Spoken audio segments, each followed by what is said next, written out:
ব্রহ্মায় যারে পায় না ধ্যানে, বলি তুই পাবি মন কোন সাধনে রে।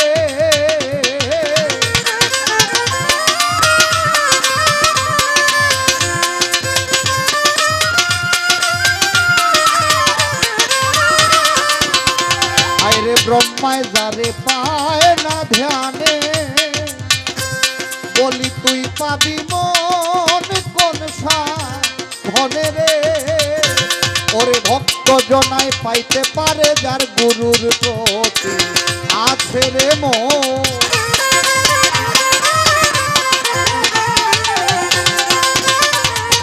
ভক্ত জনায় পাইতে পারে যার গুরুর প্রতি আছে রে মন, সেই চরণ হয় ভক্তের দুর্লভ ধন। তুই কি পাবি রে মন, সেই চরণ হয় ভক্তের দুর্লভ ধন।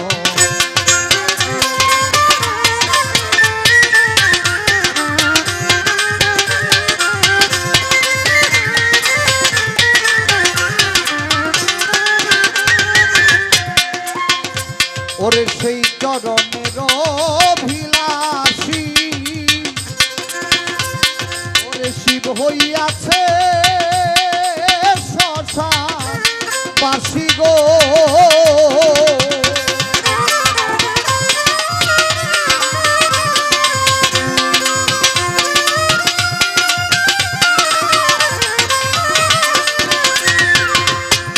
ওরে সেই চরণের অভিলাষী, দেখো শিব হইয়াছে শ্মশান বাসী গো।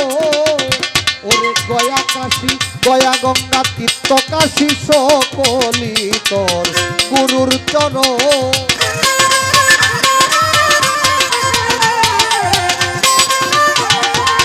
গয়া গঙ্গা তীর্থ কাশী সকলি তার গুরুর চরণ। ওই চরণ হয় ভক্তের দুর্লভ ধন। তুই কি পাবি রে মন, ওই চরণ হয় গুরু, ওই চরণ হয় ভক্তের দুর্লভ ধন।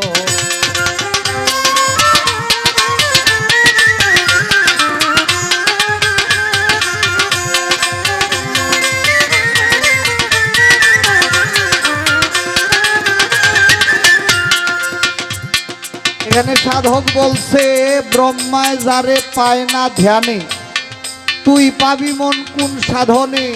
ভক্ত জনায় পাইতে পারে গুরুর প্রতি যার আছে রে মন।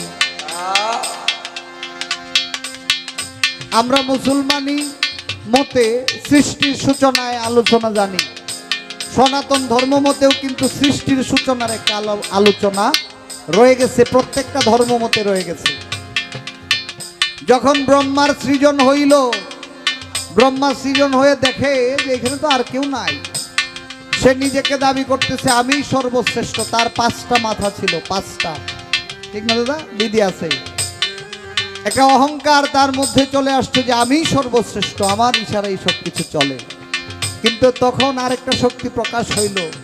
শক্তি প্রকাশ হয়ে বলতেছে যদি এই শক্তির মূল জায়গা তুমি খুঁজে বের করতে পারো তাহলে তোমাকে সর্বশক্তিমান মানা হবে। খুঁজতেছে খুঁজতেছে, উপর দিকে উঠতেছে, কিন্তু সেই শক্তির মূল যে জায়গা সেটা সে পাচ্ছে না। তবুও একটা সময় আইসা সে বলতেছে যে আমি পাইছি, কিন্তু যিনি সকল কিছুর মূলে, যিনি সকল শক্তির আধার, তিনি বলতেছে যে তুমি মিথ্যে কথা বলতেছ। ব্রহ্মা বলে মিথ্যে বলতেছে এটা কেমনে বুঝলা? বলে যে তোমার যে অহংকার, সেই অহংকার তোমার কাছ থেকে দূরে নিতে হবে, নয়তো তোমাকে সঠিক জায়গায় আনা যাবে না। তখন সেই পরম সত্তা ব্রহ্মার 5টা মাথা থেকে 2টা মাথা ছিঁড়ে ফেলে দেয় তার অহংকারকে খণ্ডিত করার জন্য। যে কারণে সনাতন ধর্মের যারা তারা ভালো জানে ব্রহ্মার এখনো 3টা মস্তক রয়ে গেছে, কিন্তু 5টা ছিল, 5টা থেকে 2টা ওই অহংকারের কারণে 2টাকে মহাশক্তি নিজের হস্তে ধরে ওইটাকে বাদ দিল, অহংকার যেন খণ্ডিত হয়। তাই সাধক বলছে ব্রহ্মায় যারে পায় না ধ্যানে, ওই যে খুঁজলো, খোঁজার পরেও পায় নাই। কেন পায় নাই? তার ভিতরে অহংকার ছিল বিধায় পরম শক্তি, সেই শক্তির আধার সে খুঁজে পায় নাই। কবি বলছে ব্রহ্মায় যারে পায় না ধ্যানে, তুই পাবি মন কোন সাধনে, ভক্ত জনায় পাইতে পারে গুরুর প্রতি যার আছে মন। যদি সাইফুল শাহর প্রতি আপনার ভক্তি থাকে তাহলে ইবাদত বন্দিগি কম করেও আপনি ওনাকে পাইতে পারেন। আর যদি ভক্তির ঘাটতি থাকে তাহলে 24,600 বলেন, 21,600 বলেন, যদি প্রতিটা দমে দমে ওনার নাম নেন, এই নামে হবে না যদি ভিতর বাহিরে এক না হয়। ভিতরে থাকবে একটা আর বাহিরে একটা, তাহলে সাইফুল শাহ বলেন যে ওলি বলেন তাকে পাওয়া সম্ভব না।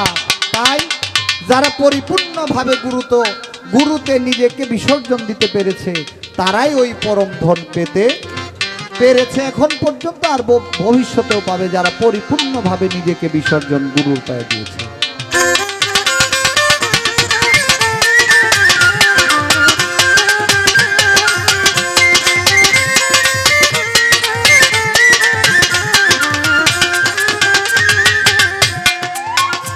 দেওয়ানা লেফ চাঁদের মন ভরসা, দেওয়ানা লেফ চাঁদের মনের আশা, শুধু লঙ্গর সারে চরণ ভরসারে।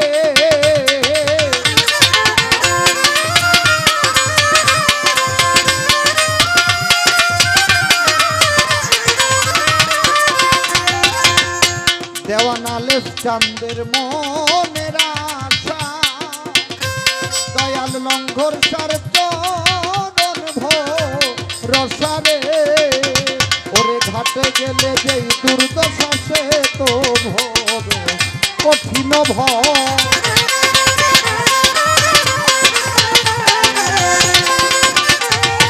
ঘাটে গেলে যে ওরে ঘাটে গেলে যেই দুর্দশা সে তো বড় কঠিন হয়। সেই চরণ হয় ভক্তের দুর্লভ ধন, তুই কি পাবি রে মন, ওই চরণ হয় ভক্তের দুর্লভ ধন।